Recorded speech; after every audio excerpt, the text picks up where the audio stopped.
Peta rawan bencana di Sumsel, 6 wilayah ditetapkan siaga banjir dan longsor, warga diminta waspada. Sebanyak 6 kabupaten dan kota di Provinsi Sumatera Selatan atau Sumsel, ditetapkan status siaga banjir dan longsor. Peningkatan status siaga banjir dan longsor tersebut dilakukan lantaran meningkatnya intensitas hujan dalam beberapa hari terakhir.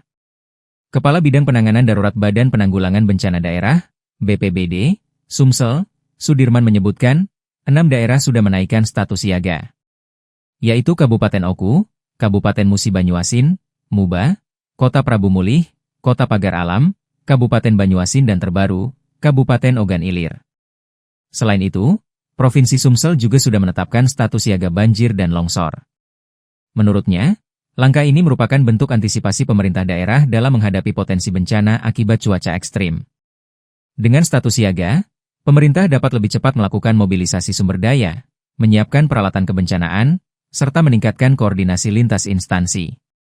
Pihaknya berharap seluruh daerah menaikkan status siaga menghadapi musim penghujan kali ini. BPBD Sumsel juga mengimbau pemerintah daerah dan masyarakat untuk terus memantau perkembangan cuaca serta kondisi lingkungan, terutama di daerah aliran sungai dan kawasan perbukitan. Sementara untuk masyarakat, pihaknya mengimbau untuk meningkatkan kewaspadaan, terutama yang bermukim di daerah rawan banjir, bantaran sungai dan perbukitan.